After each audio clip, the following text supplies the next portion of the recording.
Hello, Freda Wallace. Hello, how are you I'm doing? all right. How are you? Well, it's been a very eventful week as ever. Well, Yes. 2 weeks because we've been away, haven't We've we? We've missed a been, couple, haven't we? We've missed a yeah, we couple had of. I think we've missed be- one Thursday and one Sunday. I'm not sure. Can't remember. But yeah, because we've been busy doing stuff. because of my work schedule and generally falling off the edge of reason. We've not been able to do anything. But welcome to Gender Nebulous number 33. And yeah, so I was like last week, I suppose. What have I been doing? I've been invited by I wanted to talk about this because it's a big deal.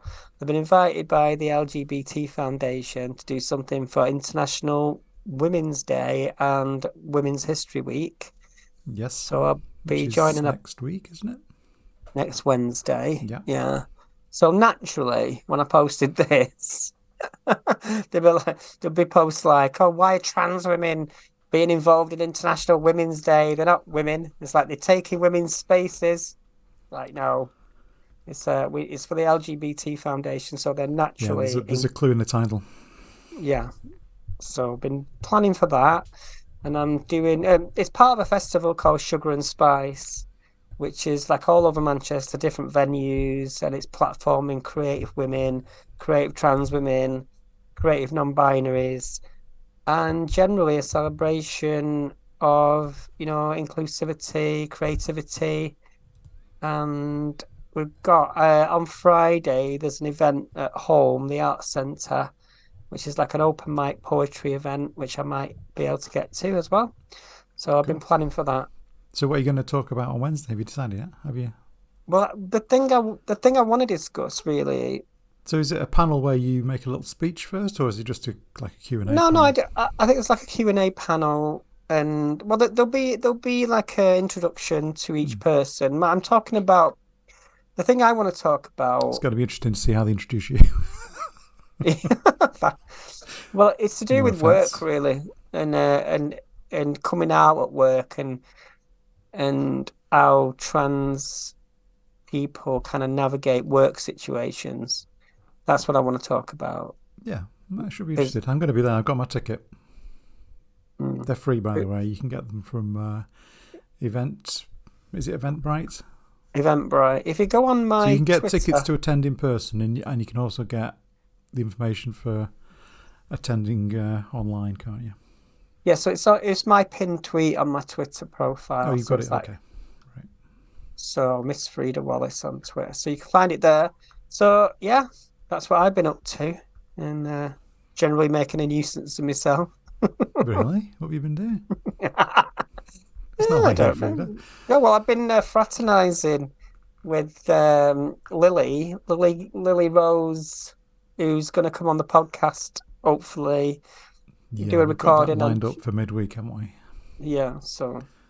Yeah, well, that'd be interesting. And also, I interviewed Sarah Jane Baker, which was interesting. And you've put that onto your Yeah, I put that. Yeah, I put that on my your own YouTube channel. page. Yeah, yeah, for editorial reasons. Yeah, no, that's fine. So, what have you I been up? have watched it. What have you been up to? Well, I mean, I watched your video. It was. I mean, it's interesting. Yeah, it would need some heavy editing, I think, to put it on this channel. But Well, the thing with Sarah is she's very. Like she talks openly and she'll mention people, and it's like the main thing no, the about that reason I inter say that is because it talks a lot of names are mentioned. yeah. So yeah, I'm gonna have to probably remove Yeah, those. but the reason I wanted to talk to Sarah is because there was a lot of talk about trans prisoners and the prison system and safeguard and stuff. So I thought it was interesting to talk to somebody who's had an inside Yeah, knowledge of yeah. that. One of the interesting things she brought up, she's been in male prisons and then went to female prisons, Hmm. and she said that a lot of the violence she experienced was in the female side of things, no less or more than the male.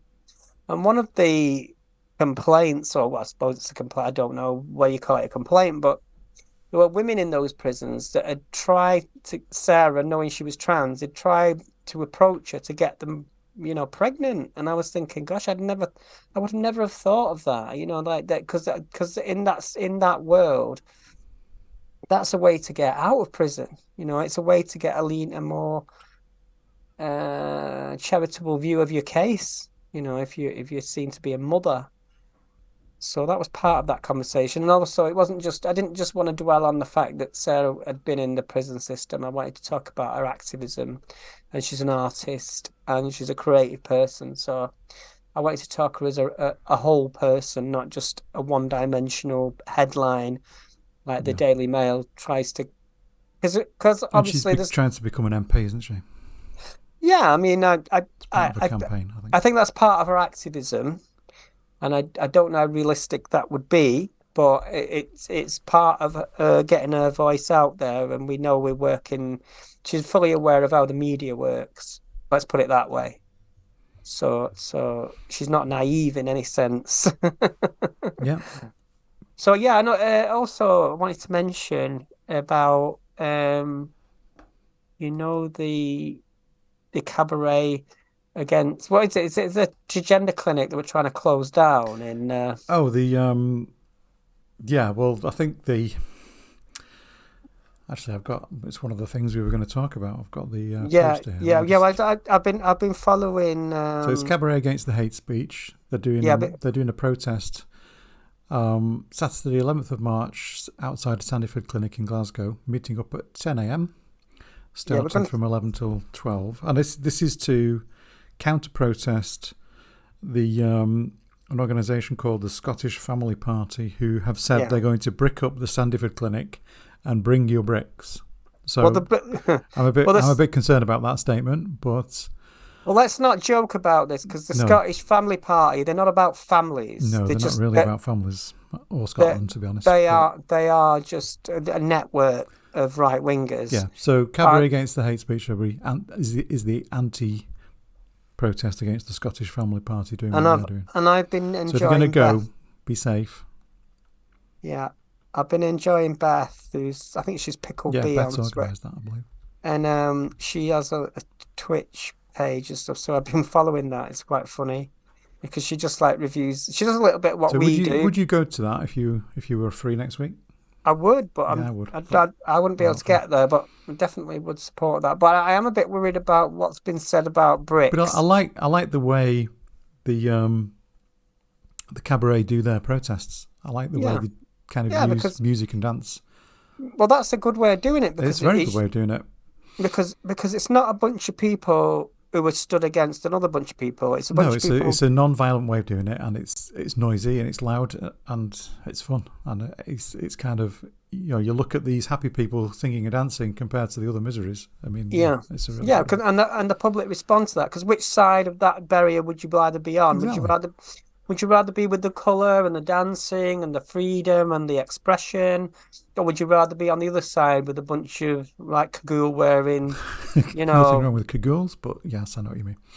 You know what I mean? I'm not advocating for the abolition of cagoules. What I'm saying is, if you're going to stand with somebody, you're starting a new campaign here, Freda. Well, where would children naturally gravitate to? Yeah, exactly. That's where your thought process has to be. Yeah. So anyway, so that was it.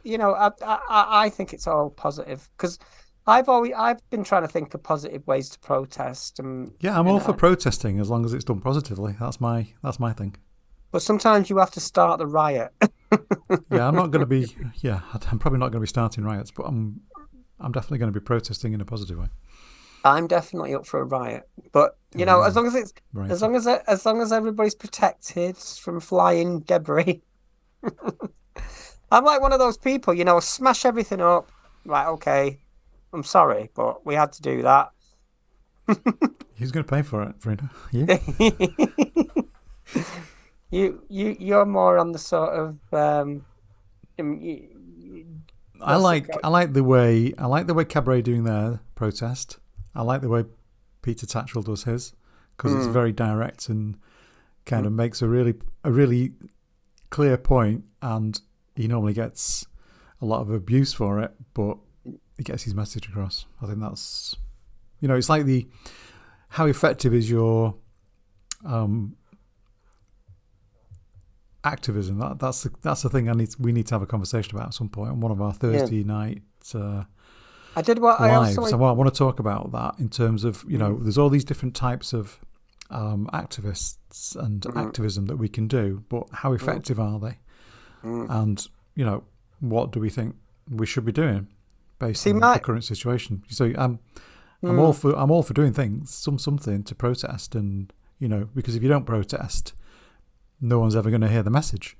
I mean, I was watching something this week that Greta, is it Thunberg? Thunberg, yeah. I'm not sure how to say her last name, Thunberg.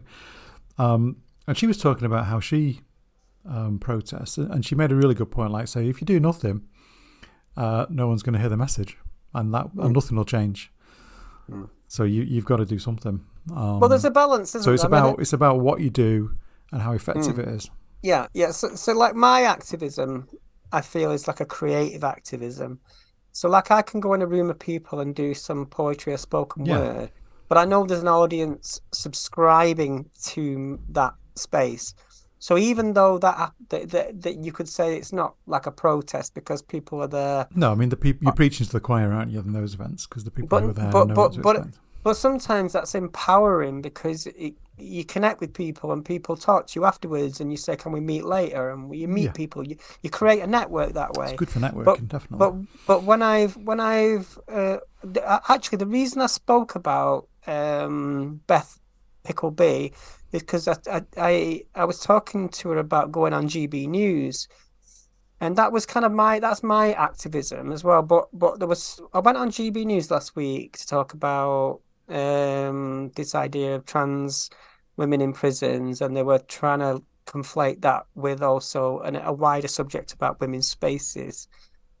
And obviously, the GB News is just not, it's like going into the bear pit, isn't it? It's like you're going into the lion's den. It's walking into the fire. But so I'm fully prepared that I'm going to get criticism. But what annoyed me and what upset me about it, and what I talked to Beth about, is they didn't criticize me on my opinion. They didn't criticize me on the things I had to say. They criticized me on the way I looked, and that, I look like a man. You're talking about all the GB News comments on Twitter afterwards. Yeah, so sometimes I feel like, am I doing the right thing? Well, you have to remember that the people commenting on a GB News Twitter post are probably GB News audience, and I suspect a lot of them think the same way as a lot of those guests that come on there. So you're not going to get positive. Yeah, but I do it because I want to get in the way of that conversation, and if there's nobody there to challenge it. I think when you do GB News, you have to be aware that there's a potential to be used by that news organisation to get their kind of point across, because what they do right at the end of the clash that you went on, they do a little survey, and every time the survey comes back, 99% support the person that you're up against, and 2 or 3% support you, and that's going to happen every time because of the people watching and the way the whole thing's set up. And I don't think they really care what the topic is or who the guests are, as long as they can do the survey, and that feeds into their kind of overall messaging. In a way you're kind of feeding the monster. Well, I do know that. But you also get your voice across, so it's there's a balance somewhere. I do it because I like to challenge people and then use that for my purposes. So I'll take that video and I'll show other people that, and because it exposes the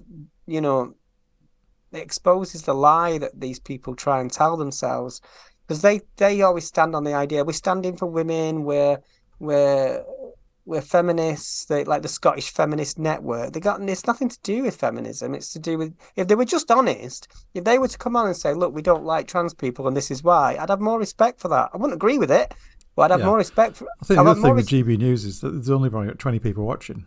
So, I'm sure that when they put the clip on Twitter, more people see the clip on Twitter than actually watch it live. I'm pretty sure that's true. Yeah. And another thing is, I've like one of the comments was, look, 90% of people agree with the person I was arguing with. But it's like, I don't judge my opinion on how many people agree with it, because if we all did that, we'd all just have a one-dimensional... Yeah, what I'm saying, though, is that they use that survey result as a way to reinforce what they're saying, and, look at our survey. Our survey says, but your survey is 100% people who support you anyway. But I think, I don't know. I don't know if it's idealistic of me, but I think on a longer timeline, when we look back on this, when we look back on this period, I'd like to think we think, oh my God, that was horrible. I don't want to be in a situation in the future where they win. I want to be in the way of that conversation. So in the future, I can look back on that and go, I was right. And then more people have come along to our... But because we don't opt in, it's one form of activism going on there, doing that. But I'm always going to say, we need to have that conversation around effectivity of what we do. Yeah, right. So I think we should get on to the news. That was a long intro. That was a long intro. Yeah. But I think because we've not spoken for a couple of weeks properly, have we? So it off our... Yeah, so the first topic. So let me just set up the screen here. Here we go. Well, with the first topic is partly about what I was saying. It's about Dominic Raab, isn't it? It is, indeed. And this is what was leading in from the GRA in Scotland. Do we call it the GRR or the GR? I'm not GRR. The gender recognition reforms. There's so many acronyms in this podcast. It's unbelievable. But we'll explain GRR, Gender Recognition Reform, based on the GRA, which is the Gender Recognition Act. Yes. So what's happened is, since Nicola Sturgeon was pretty much forced out, I believe, because of this bill, Dominic Raab and his little WhatsApp group of Tory ministers have decided that, well, we're going to make a statement now about banning all trans women from female prisons. But this is not in compassion with women. This is not in compassion with female prisoners. This is all about the fact that the media has an appetite for this exclusionary policy against trans women in Britain. Now, you can argue that there is a case for keeping violent men, as they see them, out of women's way. I would accept that, but this isn't the motivation. And it's what I talked on GB News about. The motivation for this policy is purely based on the reaction of the press and I wouldn't even say it's a public reaction. It's a lobby group led policy. But I would call it a media reaction rather than public. So do you think this is because I think let's just read a bit of the article. I mean, the headline is, as you can see there, trans women convicted of violence banned from women's prisons by Tory Minister Dominic Raab. And then if we go into a little bit more of it, it's like, trans women with a history of violence will be barred from female prisons, Tory Minister Dominic Raab has announced. The government's new policy will come into effect on Monday the 27th of February, after the Ministry of Justice announced amendments in January. It will prevent trans women who have been convicted of sexual violence or who have male genitalia from entering women's prisons. So, I mean, that's the point that I find disturbing, where they're saying they're going to apply this to all trans women, whether they've, been convicted of violence or sexual offences or not. And, and this thing about the male genitalia, if a trans woman still has male genitalia and they're not violent, they've not committed, crimes of sexual violence, why would you exclude them? But those people can and are safely housed in women's prisons currently. If anybody in a prison, in a woman's prison or any other prison, there are ways within that prison to segregate anybody who's being violent, and that could be, trans or cis women in a women's prison could be violent. It's not specifically one or the other, and I'm sure there's cases of both, but there's ways inside that prison to segregate those individuals. So there's no real reason to do what they're doing. Yeah. You know, even with the ones who've been, you know, convicted of violent or sexual violent offences, we know they could still be housed in a female prison in a safe way if done properly. Yeah, but we know that this policy is not going to help cis women. This policy is not going to help female prisoners. This policy is only going to harm trans women, trans people in prisons. Yeah, right? so you're now putting those trans women who've not done violent crime into the male prison, and you don't care what's going to happen to them. It's a reduction of human rights, basically, and these people want to see this not just in prisons. The petition that Mayor Forstadstra and Helen Joyce are currently promoting and trying to get 1,000 signatures for is exactly this, but in the public domain outside of prison.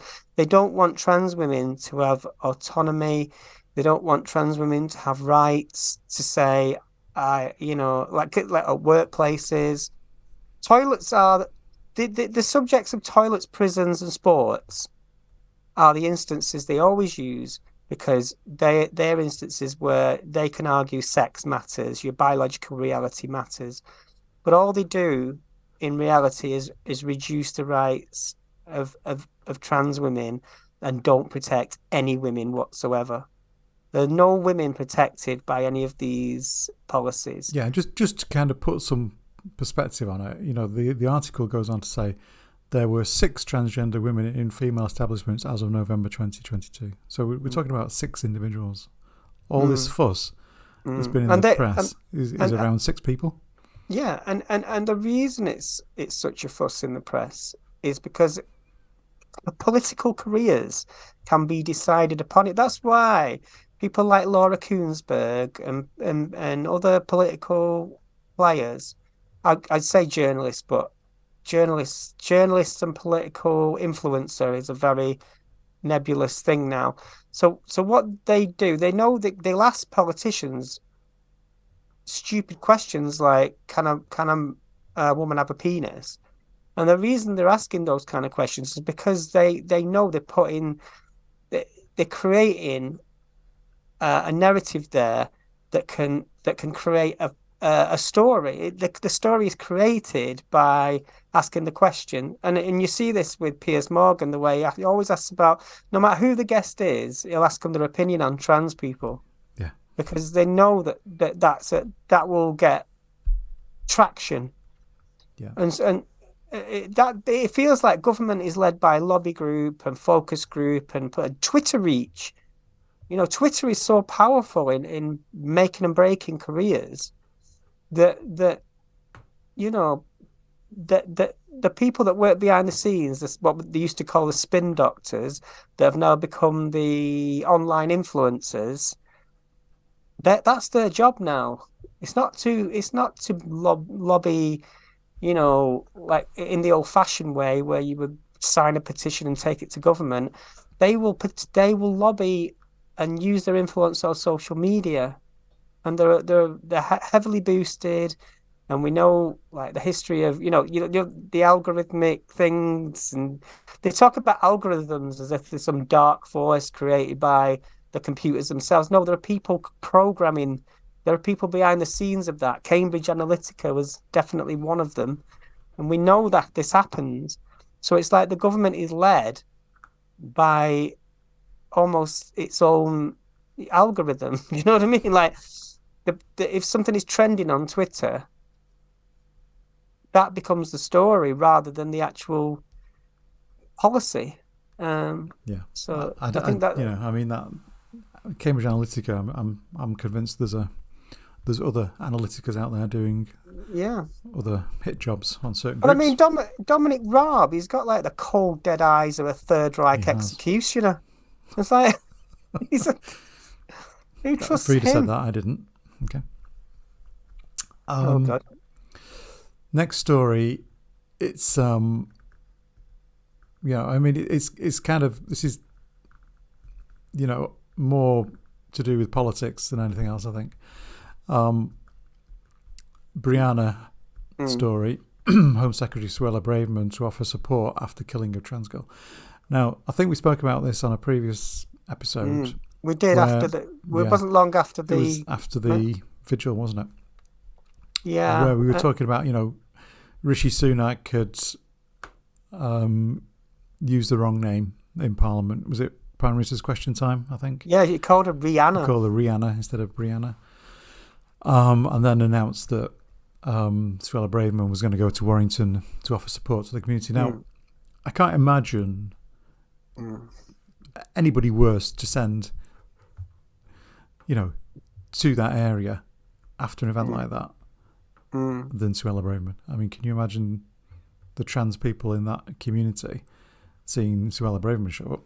I mean, it's so inappropriate. But it's so blind-minded. It's totally. But Rishi doesn't. I don't think Rishi even is on. It's not on his radar. This, But he's just so just answers the questions in Question Time with such blasé responses. Oh yeah, sorry, Rihanna, and yeah, we're going to send Suella Braverman. It's like, do you actually understand anything, Rishi? But totally out of touch. Yeah, I mean, it's impossible for us to divorce the story of Brianna from the incremental rise in trans hostility in the media, because even you could argue, it would have happened anyway. Kids get bullied, and this was so random. Okay, maybe but the fact that this happened in the backdrop of the most transphobic government that we've probably ever seen, that are promoting people to go on the media and basically say, trans women are a threat. And that, I think that filters down, and it's really hard not to see. Suella Braverman has she's totally led by this anti-wokery bullshit. It's pathetic, really. I just whenever I see her, I coil. I know there's nothing. This is what I'm thinking. I can't think of an individual who's probably more disliked than Suella Braverman. And it'd be totally transparent that they're doing it just an event like that. I think if anything, I mean, I was thinking, like the good. If there's anything good, there's a positive outcome from this experience. It's like that it brought a lot of people together and focused, because there were a lot of journalists writing about Brianna that didn't really cover trans issues before.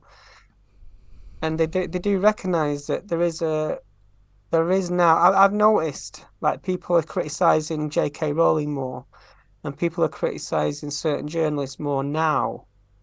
And I think that's off the back of this.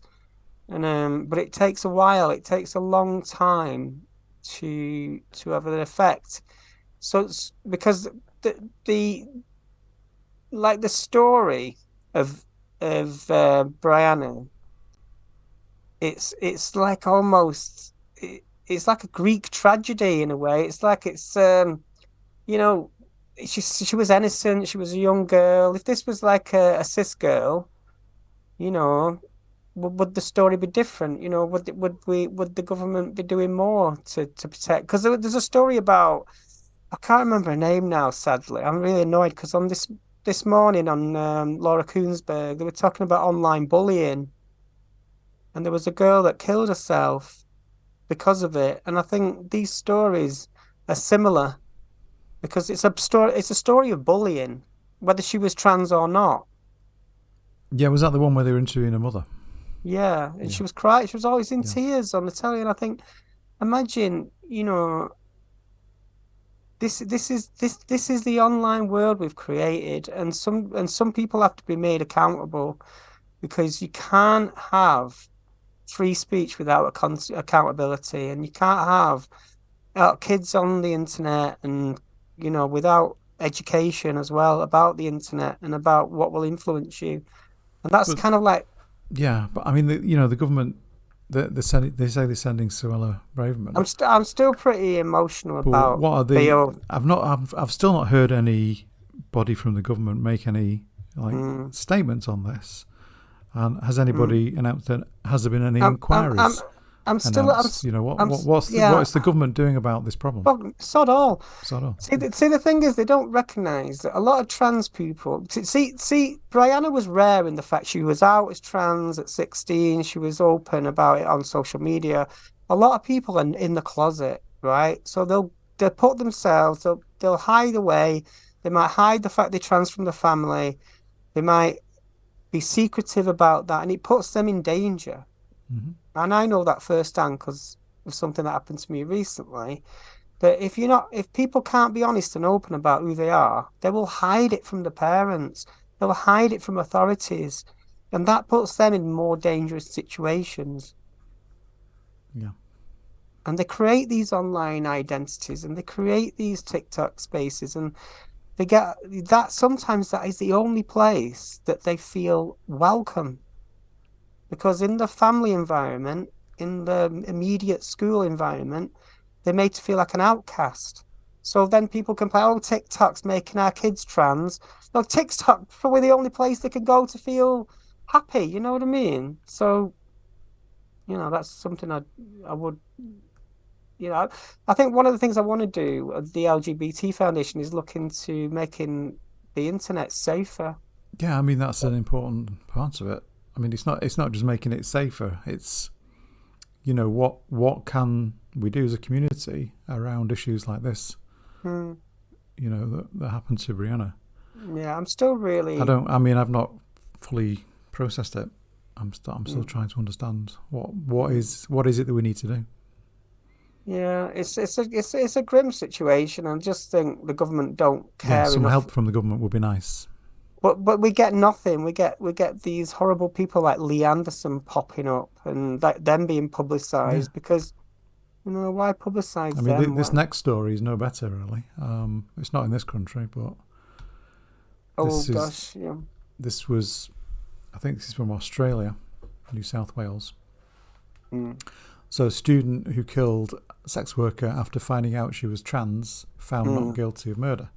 So this was a Colombian student who killed a sex worker when he discovered she was trans, has been found not guilty of murder. Hector Enrique Valencia killed 69-year-old Kimberly McRae by pressing a lamp cord against her neck before leaving a lifeless body inside her apartment in, I think it's QG, it's New South Wales in January. I mean, how is that not murder? I mean, I don't. This was January 2020, so I mean, this was the trial. Right. The student's 23 years old, had gone to McRae's home, paying for sex. And then after getting naked and receiving sexual services for about 5 to 10 minutes, Valencia became suspicious about McRae's gender and told the court during his trial. Well, this is a story about sex work, isn't it? And how people don't take seriously this is a case. I'm not sure how the judge came to this conclusion, but it's a pattern we see, like trans people turn into sex work because, like, in certain cultures, you're just not accepted in an ordinary working environments. It's like, but had that not been a trans sex worker, I believe this individual would have been possibly. But I mean, there are lots of cis women sex workers, and that are just. By saying they're not guilty, they're saying that it's okay to kill trans sex workers. Yeah. Because they were trans. Okay, it's okay to murder them. Yeah, that's the message that comes from this for me.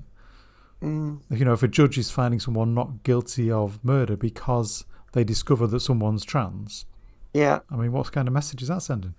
Well, this is like the problem I have with people like Julie Bindel. I know there's laws in the States around this. I didn't realise it was the same in Australia. Julie Bindle's always constantly anti-sex work and stuff like that. You're never going to stop people wanting to exchange money for sex. That's just something, because we live in... Yeah. It's the purest form of capitalism. It's the purest form of making money. It's... So what do? We legalise it and we make it safe because, it goes back to what I was saying about trans girls who are young and they lie about where they go. And if you're a sex worker, you're probably lying or you're probably hiding in the shadows because you don't want certain people to know what you're doing. And it creates this this dangerous situation where you're putting yourself into unknown situations, right? I know, like, most sex workers, I know sex workers, and it's like fine, it's like pretty much decriminalized now, isn't it? And in most, I'd say in this country, if you're an escort but it's like that they always pose these stories. It was the fault of the woman because she was a prostitute or she was a sex. That is not the reason she was killed. Do you know what I mean? She was, it's that systemic misogyny. But I mean, this is definitely a murder. The guy killed her with the cord of a lamp. So I mean, there's no question that he killed her, but it's kind of diminished to something less than murder because he discovers that she's trans. I mean, what other characteristics can people discover? Then it's not murder because of that characteristic. I mean, it's just a ridiculous situation that a judge can find someone not guilty of murder when it clearly is murder. I just don't get it. Well, whoever that judge is, that they should be looked into, because I mean, these cases, like we talk about like trans murders and stuff like that, and I've heard people say, they don't count because they were sex workers, or it doesn't matter because they're putting themselves in danger. It's like, no. So what the judge is saying here is that Justice, I think, Yahya, I think it is, stated the Crown prosecution had not proven beyond a reasonable doubt that Valencia intended to either kill or cause serious harm to McGray, meaning he could not be found guilty on the murder charge. No. Strangling someone with a lamp cord, probably is murder. I'd say so. Yep. So, I mean, these cases, they're not uncommon, are they? Know what I mean? And if you look around the world, and this is not just a trans. I know this is the trans girl in this story, but it happens to women all the time. Mm-hmm. And then people will say, it's victim blaming, isn't it? Yeah, of course it is. And what one step to remedy it is to legalize sex work and make those people supported and respected in society, because they might. Well, I mean, operating in a safe environment. But I mean, anyway, every industry is an exploitation industry in capitalism to some greater or lesser degree. So like I said, it's the purest form of capitalism. Yeah, but you and I are probably not going to get murdered when we go to work. Exactly. But the reason that there is that extra risk is because everything is kind of linked to crime. Because if you create a criminal class by saying what you're doing is criminal, then criminal gangs who are also involved in other, like say drugs trafficking or modern slavery, they all play into each other because they're all sort of. It's like this. You can't be open about what you're doing, so you're easily manipulated, and that's why a lot of women get manipulated. And then because they'll be told, if you don't do this, you don't do that, you'll be exposed, and that could lead to this kind of situation. But yes, so what was this about Peter Tatchell? Yeah, next one is Peter Tatchell on his brutal 1983 bid to become Britain's first out gay MP, like living through war. I mean, the reason this kind of got my attention was, he was at that time he was trying to become the first gay man to be elected in Parliament. This is in '83. And if you look through this article, there's so many, kind of similar things to what's going on today with, trans people trying to become MPs. Yeah. Some of the kind of images and posters he used to have. He had one called. There's a picture of himself. Give the Tories nightmares. Let me just move this into the screen and you can see what I'm talking about. So here's one of the headlines. I'll just resize that slightly. So yeah, give the Tories nightmares, vote Peter Tatchell Labour. You see, and then there's another one here.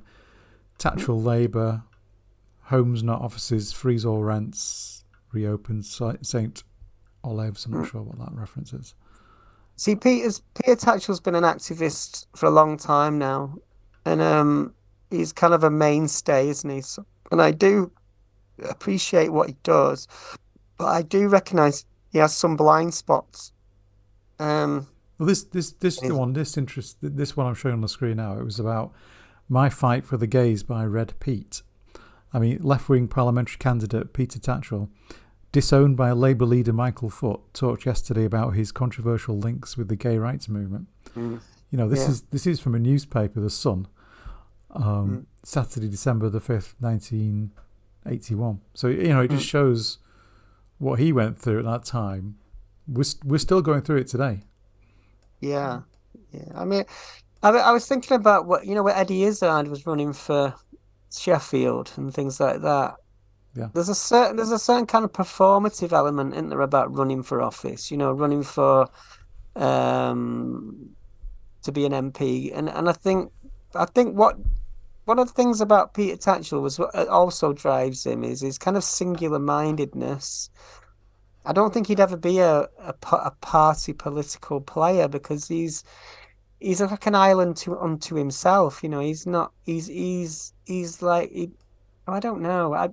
Because I did message him and I wanted to talk to him about some of the crap he was saying about, because he kind of leaned into the idea that about the prisons debate, about saying women, you know, need to be protected from, you know, trans people who may be violent, but he's not seeing the fact that that story only exists to harm trans people. It doesn't do anything for women in prisons, like we've said earlier. And he didn't recognize that, and I think that's what annoys some trans people. It's like he doesn't understand the trans. He doesn't. He's like those people that always apologize for J.K. Rowling because they don't understand where she's coming from. They don't understand the mechanism of the argument and the people that she promotes. So when he goes onto the news and he kind of like he appears too moderate because he isn't fighting the corner. Yeah, I mean, I can understand him not fully understanding all the nuances of the arguments. I understand that. I mean, he's a gay man, he's not trans. So I think what he does do, though, the work he does is very effective. You know, as we were talking about before, like what kind of activism works. His does, you know, it's very effective. He's very, he's very active. But I understand why sometimes he gets criticised. You know, when we're talking about trans issues. Yeah. But despite that, I still think he does a good. You know, he's one of the good guys, I think. Yeah, I mean, overall, I'd say, you know, he's earned the right to have that voice, but it's a bit annoying when you hear him sometimes misstep and play into the arguments that are kind of false. That's because he's. But don't you think we're suffering from this quite a lot in the trans community at the moment? There's a lot of fracture lines. I've noticed that there's a lot of kind of little groups here and there disagreeing with each other. There's a lot of fracture lines between, you know, various different points of view within the trans community. Well, it's being trans doesn't necessarily doesn't necessarily give you the right political. No. To me, it's like I mean, if you were to look at non-trans issues, you know, you're always going to see a difference between young and old, because attitudes are just different. You know, you'll see differences between different political backgrounds and opinions. I mean, the trans community is no different, really, is it? It shouldn't be. You would still see the same things. Yeah, but you've always got to listen to people. Like when I've been on things and then I've got a bit of criticism, I don't double down on it. I just say, yeah, I understand what you say, and I appreciate what you're saying, and I'll take it on board. Right. If the problem is when people are criticized and then they double down and they try to pretend it isn't an issue. Because there are certain people you've got to accept are deeper into the what's the phrase? Like the rabbit hole maybe, or whatever it is, like the politics of it are nuanced, and the intersectionality of different groups will clash. Yeah. But I'm seeing it more at the moment. I don't know if you're noticing it as well, but it seems to be more. There seems to be more fracture lines than there was, let's say, 2 years ago. But we should never be in a situation where we all agree or complete each other. No, I'm not saying we should agree. I'm just saying I've seen an increase in the disagreeing and the infighting. There's been an increase. I don't think of criticism as a negative. I think of it as somebody telling me, as long as they're not abusive. Yeah. But if somebody's critical, it means they're thinking about what I'm saying. Yeah, no, that's good. That's a good thing. Yeah. They're thinking about what I'm saying and not just nodding along. Because if you have people that just nod along, you'd never learn in yourself, are you? So you need those people at the side to say, hang on a minute, you forgot about this. And this is... And that's good.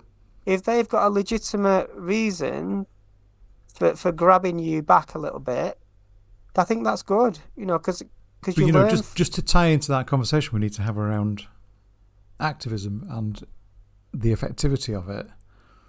I think we need to talk about these fracture lines and what causes them and why we see them along certain issues. I think it depends on your motivation as an activist. Like if I'm motivated. Like somebody might do something that other people think, oh God, that's really shocking. I couldn't do that myself. Yeah, because it's gone beyond your kind of level of, I don't know, risk or whatever it is that stops you from going there. I'm motivated by getting in the way of the conversation. That's it. Like if I see a narrative, I hear a story being repeated in the media, I will look at that and I will find the where, when, why, and who of it, and that's my motivation. Yeah. Just getting back to Peter, I think his motivation's in the right place. He's what he does is good, but he may have been off with a couple of things here and there. Yeah. Yeah, well, I think overall, I'd say rather have... I'll give him an 8 out of 10. If he listens to the criticism... just to read some of the article as to what he was going through, the police refused to give him any kind of protection. Instead, Tatchell was forced to fend for himself. I boarded up my flat, sealed the letterbox, installed a rope ladder so I could escape through the back bedroom window, and abseiled down the side of the block of flats. At night, I slept with the fire extinguisher next to my bed. At the end, following a brutal campaign, Tatchell won just 7,698 votes compared to Hughes' 17,000. It remains the largest by-election swing in British history. Chris Smith went on to become the first gay MP to come out of their own volition in 1984. Yeah. So, what he went through then, I think we're going through now. Yeah, I think so. The thing with when we get called trans rights activists, it's like a pejorative. It's like, oh, you're irrational. You're insane almost, because But what all trans rights activists do is point out the lies in a story. Really, I know there are probably people out there that go to protests and like to, kick up a fuss and upset people, but that's good. I'm all for that. And Peter's, like I said, I've criticised him, but I think on balance, I'm glad that he's there. Yeah, I would agree. This next one is a bit of a strange one. So this is ambulance crew refused to work with lesbian paramedic after she was forcibly outed. Now this is a story that's come from somebody who worked for West Yorkshire Metropolitan Ambulance Service, which Sounds like the YMCA, but it's the YMAS. WYMAS. Sorry, WYMAS. Yeah. So a former paramedic said her teammates wouldn't get into the back of an ambulance with her after she was outed without consent. Whilst working at West Yorkshire Metropolitan Ambulance Service, medical official Jackie Bell said her same-sex relationship was outed by a male colleague. Bell reportedly met her partner while working for the paramedic service and began dating her after coming to terms with her own sexuality. The two tried to keep the relationship under wraps, but were forced to come out to other colleagues after one of their team members shared details without the consent.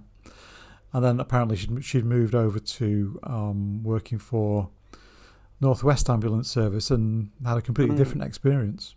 Well, the thing with this story is I can't imagine, because I work for the ambulance service and we are very supportive and open. We give out information about, because the union Unison and through the LGBT Foundation we work very closely with the ambulance and police, and so I find it really weird that this has happened. It's very strange. I was shocked when I read it. I thought, really, in this day and age, that's still happening? Yeah, I just hope that she's... So, in a statement, Yorkshire Ambulance Service said it was committed to creating accessible and inclusive environments for its employees. But I've been in situations where, my confidentiality, because people gossip and they talk, and a lot of people... I'm pretty open about being trans, right? So I'll talk about it to people, and if I'm working with somebody... I work with a lot of new people, and one of the things I always say right off the top of the day is, I don't know if you know about me, but and I talk about it because I don't want it to be the elephant in the room. I'd rather have that conversation and make it part of... I don't do it in a negative way. I just do it in a really casual kind of chatty way. But I've had people tell other colleagues that I'm trans, and before they've worked with me. Without your permission. And they've said to me, "Oh yeah, I heard about you," and I was like, "Oh, you told you about me." So that's been done without your permission. Even though you're out and yeah. But they don't necessarily think there's anything wrong with that because I'm open about it. Well, I don't think a lot of people understand this thing about outing somebody without the permission. I think they just think it's just okay to say it because you're out. The thing about being trans is a lot of the time you have to keep coming out again and again and again. Because I can imagine if I moved jobs, if I changed jobs, and I moved to a different team or a different company, I'd have to go through the same thing again. I'd have to explain to them. I'd have to tell them. I mean, you shouldn't have to, but some idiot's going to start asking questions, maybe, or they're going to notice something about me. Well, I think with this story, I mean, this is why it made me like, what's going on here? Because it's a bit close to home for you, this story. What has it got to do with anybody? What they do in their private life, anyway? Well, nothing. And if they're bullying this person, this is a story about kind of workplace bullying, really. It is, yeah. So I think the difference with being trans is, you could be a gay man or a lesbian and never tell anyone and just get. But if you're out as trans, then you look different, don't you? You look. People notice things about you, and I think that's why it's different. Because, I noticed when I first started going back to work, when I came out, I was seeing people that used to know me, previously. So I had to have that conversation with them. Yeah. So it's kind of difficult for some people, and I'm empathetic to that kind of, that not everyone is accommodating to change. But it's not trans people's work. It's not lesbian or gay people's work to make straight or cis people feel comfortable. No, absolutely not. But I do also accept that if I'm in a situation with somebody, they kind of it's almost like they're politely curious.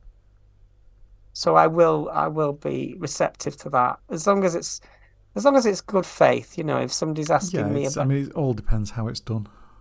But I like to sort of diffuse that situation. But I don't know. I mean, this lesbian, But this what's she called, refusing Miss to work with Bow. them. I mean, that's Yeah, awful. yeah. That don't know. They should be disciplined for They that. should, yeah, Definitely, yeah, absolutely. definitely.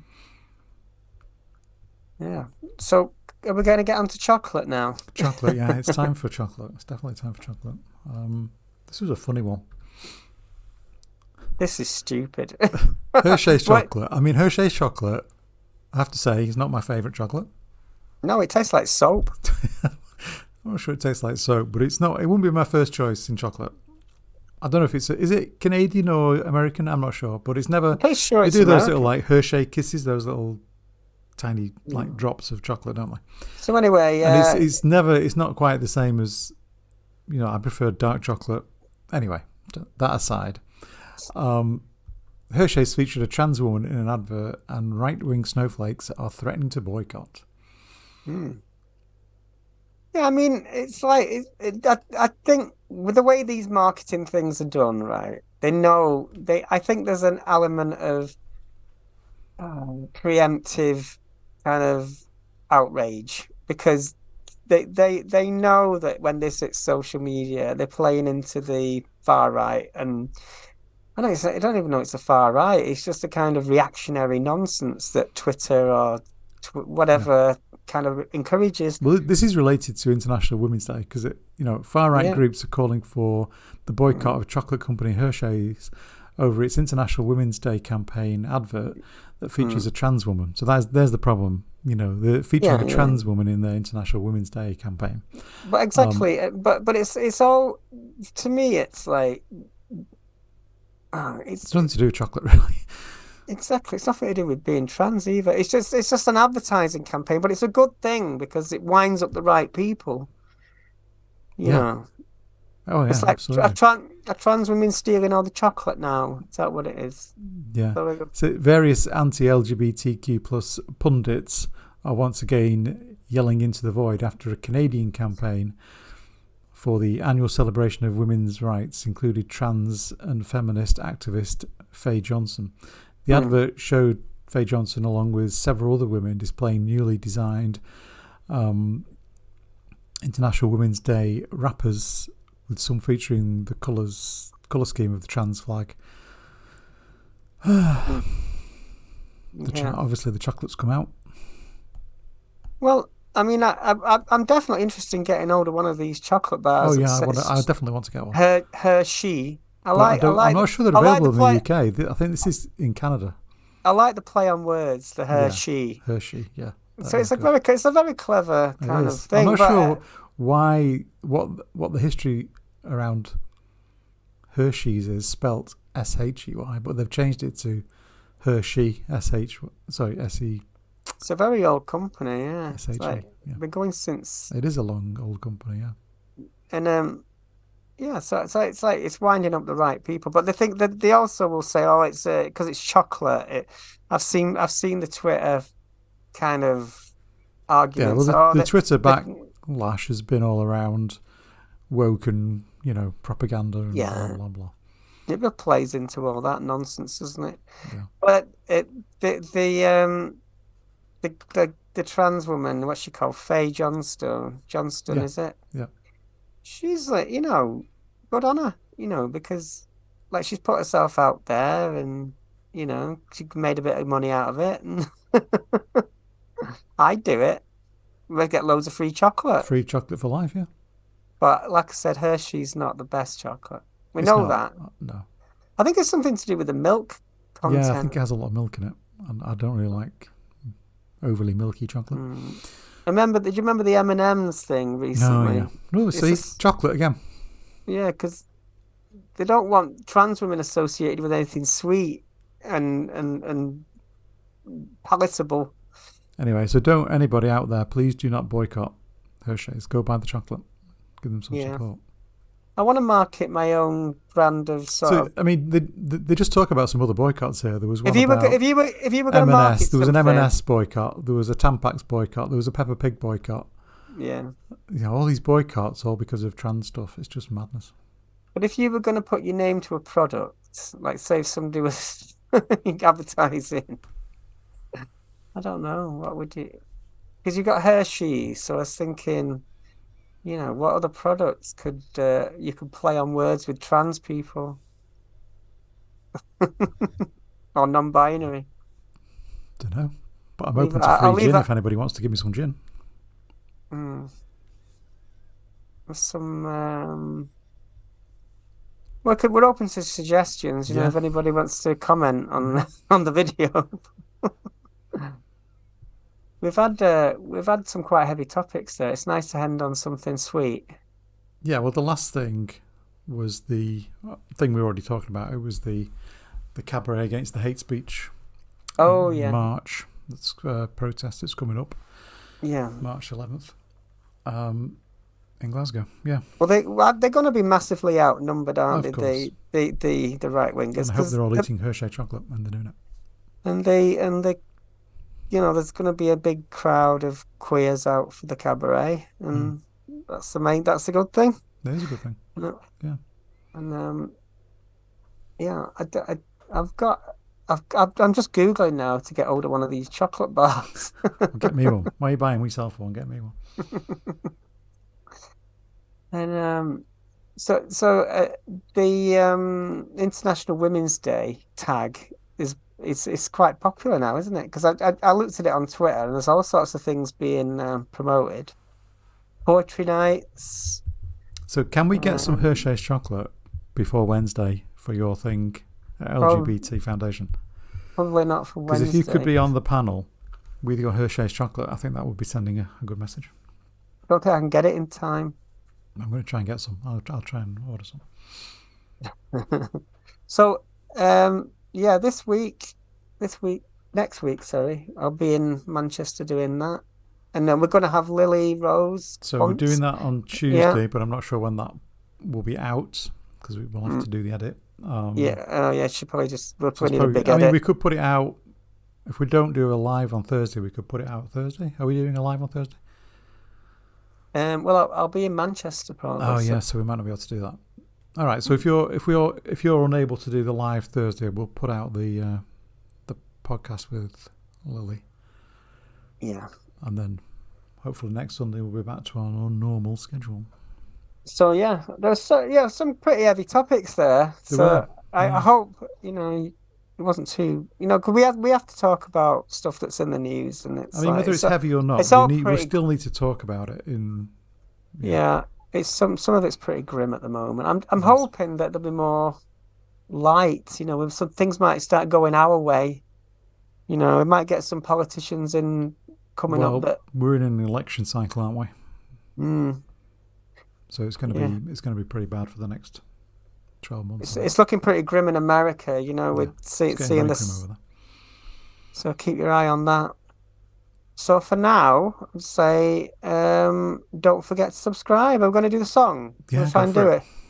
1, 2, 3. Don't forget to subscribe. Oh, nearly. Getting better. We're getting better. Nearly harmoniousser. So, don't forget to join us. Don't forget to join us, subscribe, like. If we can do a live one. Tell your friends, buy HerShey's chocolate, and go to the protest in Glasgow next weekend.